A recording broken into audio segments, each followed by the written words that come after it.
Hey you guys, welcome back to Southern Latitudes. I'm Robin and welcome back to my channel. And today we have a lot of exciting little things to do. I hope we can get them all done. As you can see, I've done some shopping trips. I had coupons for Black Friday, I had coupons for the weekend, I had coupons just, and then just bought. So, because things are in season. So as I'm remembering all that, let's just start with this. So it is strawberry season, and I have bought 7 ever sweet, ever-bearing strawberries. So ever-bearing is sort of like the type, and then ever sweet is one of the varieties within that type. So this works very well. I had it last year, it worked well. I had it in the green stalk, didn't love it in the green stalk. And I told myself, we're gonna go ahead and put it in the ground. None of them survived the green stalk over the summer. So that was my bad. I totally failed. So this year I said, I'm gonna buy them when they come back up, and I'm going to put them in the ground this time. And then they should throw out runners and cover the whole area. So we're gonna make a place for them in the food forest where we used to have the vines. Now I don't have the bloom anymore, but they are a white bloom strawberry, and the strawberries should come on very nice. They were sweet, wonderful. Then I had a little something I couldn't resist, and this is the buried treasure, which puts in, oh, I have one. It opened up today just for y'all, I guess. So this is the buried treasure bloom, and it's red. Isn't that marvelous? Oh my gosh, it is just velvety and beautiful with a yellow center. So I am really, really excited about that. I didn't even know that was when I came out here, because the past 2 days it's had no blooms. So I just have 2 of those, and then 7 of the Eversweet. I think I had 9 last year of the Eversweet. So I know that kind of works for me, and so altogether we have 9. Then I just went ahead and bought some lemon thyme just because I have regular thyme, but I just love lemon thyme too, especially with chicken. It works really good in your herb garden if you have one, or in your garden. And then 2 of my, well, at least one of them's been my favorite for a lot of times, but I just haven't had it the past couple years, which is chocolate mint. Oh, sorry, this is the chocolate mint. Oh, look at that, and it looks so weepy. It's very thirsty, which is another reason to address this today. So, and you can get, runners off of this. That's what this is, a runner right here and right here. And then it'll throw down roots, and you can make cuttings, and they do well from cuttings, and I have no excuse for why mine died, other than maybe it was cold, maybe it was neglect, who knows. And then I have just regular peppermint, which I've not actually grown regular peppermint in years, but it's time to do that. And so I think I'm gonna put these in pots, but then put the pots in the food forest. So that's where my brain is with that. So then the last thing I want to show you that were of my purchases, which is that I have been wanting for a long time to get a Christmas cactus. So my local store had a Christmas cactus, and I brought it home. And as you can see, it's yellow. Absolutely beautiful bloom, right? And I took pictures of it and I put it up on Facebook, and people said, it's not Christmas cactus, this is a Thanksgiving cactus. Don't say that 3 times fast. And I'm like, what? And so I realized when you have the 3 spikes like this, that means it's a Thanksgiving cactus. Now, does it bother me? No, not at all. It's, I can't really, it's sort of mislabeled, but not really. I don't know if that was intentional, but it is yellow, and it is Thanksgiving cactus, and I don't have one of these cacti either way, so I was happy about that. But then I realized that at night, and I still had coupons for Saturday through Monday, and I told Jack, I'm like, I gotta go back, and now that I have a Thanksgiving cactus, I gotta go get a Christmas cactus. He said, go for it, babe. Well, I get there and I realize that there are actually a couple mislabeled, but that's okay with me, cacti. So this one right here is an actual Christmas cactus. And it's supposed to be the red version. It looks a little pink to me. We'll see what happens when I finally get it to open. We're gonna up pot these. I don't know if they're, let's pull them out real quick. Okay, not really root bound, but dry. I haven't watered these at all since I bought them on Saturday, and it's Tuesday. But that's okay. So I'll probably water them real quick as we're up potting them. This is actually a Christmas cactus with only 2 spots, and they can be a little bit more rounded as well. Now this one right here is a Thanksgiving cactus. It has the 3 spikes along the side, and this is a salmon colored cacti. I really loved it, and I just wanted another color. I think I'm going to put them all in either the banana section or right in front of it, because both places get like almost 100% not cloud cover, but shade. So, and then how could I not get this one, which is also another Thanksgiving cactus, and as you can see, it is in white. So I'm very, very stoked about having white and yellow. And then of course the more traditional reds and pinks and stuff. The salmon, there's corals, which I think coral is probably the same as salmon, I think. But anyhow, very excited nonetheless to have this. It's gonna look very tropical and cute. So we're gonna up pot these today too, hopefully. If not, I'll do it tomorrow. But that's my goal, is to get all of this done. Plus I have a little bit of cauliflower babies that need to go in pots before I give them away, because right now they're in the big cell tray, and I don't know if these people are ready for planting immediately. So I'm just going to put them like in a pot and give them away. So all right, let's get at this. We have quite a bit of work to do. I am putting the cacti in cactus potting mix, and everything else will go in regular potting mix.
Last but not least, I have this really cute little house plant gifted to us by somebody we really love.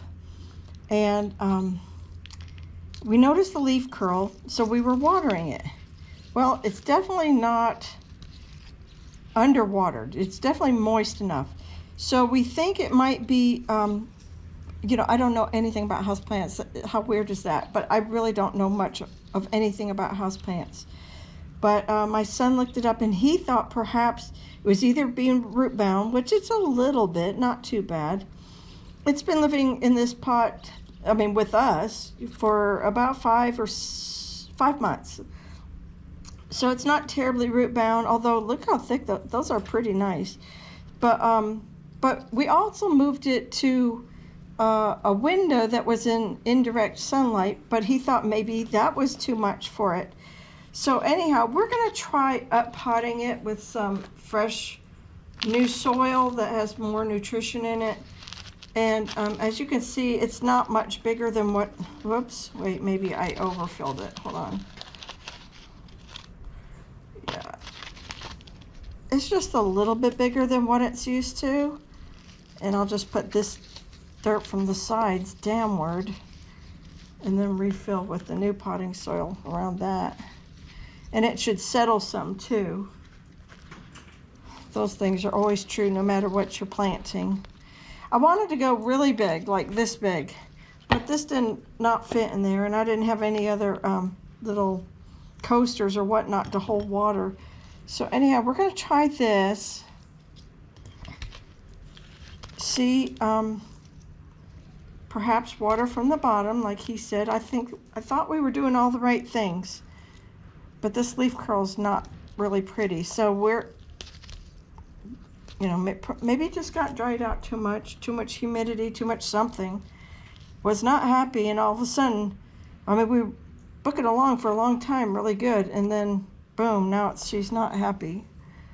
So I think what we'll do is just go ahead and give her a little water from below. I'll do that in the house because I don't want to try to transport it like that. And we'll put her in a little bit shadier spot because she didn't have direct sunlight, but she's definitely got leaf curl. So we give her a little bit more space for her roots for now, and see if we can't save this little house plant that my son absolutely adores. This is from his girl, and it's something, you know, their first little purchase together. Well, perhaps, I mean, they might have bought other things, but you know, something they got to keep alive. So we're trying our best to keep it alive. While we're at it, I don't have much battery left, and the time is just going to go into green stock. So we'll just skip that part of the video.